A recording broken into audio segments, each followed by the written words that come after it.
मैं उससे इतनी मोहब्बत करती हूँ, इतना चाहती हूँ, इतनी इज्जत देती हूँ, लेकिन वो मुझे रिटर्न में वो इज्जत क्यों नहीं दे पा रहा, उस तरह से मोहब्बत क्यों नहीं कर रहा जैसे वो पहले करता था। जब आप खुद की इज्जत करना छोड़ देते हैं तो दूसरा इंसान भी आपकी इज्जत करना छोड़ देता है। ये कैसे? ये ऐसे कि जब सामने वाला इंसान आपको इज्जत दे रहा होता है, मोहब्बत दे रहा होता है, तो आप रिटर्न में उसको इतनी इज्जत और मोहब्बत देते हैं कि उसका लेवल ऑफ सेटिस्फेक्शन आ जाता है। और फिर जब वो सेटिस्फाई होता है तो उसको लगता है कि ये तो मेरे पास ही है, तो मुझे इसको इज्जत देने की या मोहब्बत करने की क्या ज़रूरत है। एक्चुअल में वो खुद ऐसा नहीं सोच रहा होता। जो कुछ भी होता है उसकी लाइफ में वो उसके माइंड की वजह से होता है। तभी मैं आपको कहती हूँ कि इंसान को मत ट्रीट करें, उसके माइंड की वर्किंग को ट्रीट करें कि उसको कैसे लेके चलना है और कैसा एक्ट करना है कि रिस्पॉन्स आपकी मर्जी के मुताबिक आए। लेवल ऑफ सेटिस्फेक्शन आने के बाद सामने वाले के आप यही सोच रहे होते हैं कि रिश्ता तो निभाना है। अब मैं ये तो नहीं कहूँगी कि रिश्ता ख़त्म करना है, और करना भी नहीं होता।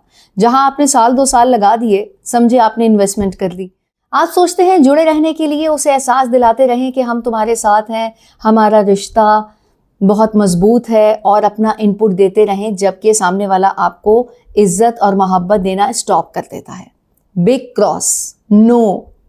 ओके, वो इसलिए क्योंकि आपने 3 ऐसी चीज़ें जो करना छोड़ दी हैं वो दोबारा से करना शुरू करनी है अगर आप रिटर्न में वही रिस्पॉन्स चाहते हैं जो आप किसी को दे रहे हैं। नंबर 1, जैसा सलूक आप हर किसी के साथ कर रहे हैं, सामने वाले के साथ भी बिल्कुल वैसा ही सलूक करें। थोड़ा सा रिवाइंड करें तो जिस वक्त आप किसी को इज्जत दे रहे हैं और उसने इज्जत और मोहब्बत देना कम कर दी है, तो आपने बिल्कुल गैर महसूस अंदाज में उसको वैसे ही ट्रीट करने लग जाना है जैसे कि बाकी सबको किया जाता है। यानी कि जो इम्पोर्टेंस आप उसको देते थे वो फील करवाना कम करनी है, ना कि अपनी मोहब्बत में कोई कमी लेकर आनी है।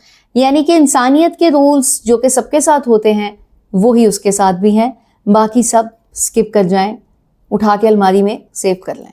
उसकी कोई हरकत, कोई एक्ट बावर नहीं करवाना। तुम बहुत अच्छा कर रहे हो, तुमने मेरे लिए ये किया, बहुत शुक्रिया, इस तरह की बातें नहीं करनी। अगर तो आप किसी रिलेशनशिप में हैं और एक घर में रह रहे हैं तो ब्लॉक अनब्लॉक का मतलब ये है कि आपने किसी तरह से उसे नाराज़गी का इजहार करके ये बताया कि मैं तुमसे इस बात से पे नाराज़ हूँ जो कि तुमने मुझे रिटर्न में रिस्पॉन्ड करना बंद किया हुआ है। नो। और अगर फ़ोन पे रिलेशनशिप है, यानी कि कोई फियांसी है या गर्लफ्रेंड बॉयफ्रेंड है, तो तब आपने ब्लॉक नहीं करना, ना ही ब्लॉक के रिस्पॉन्स में ब्लॉक करना है।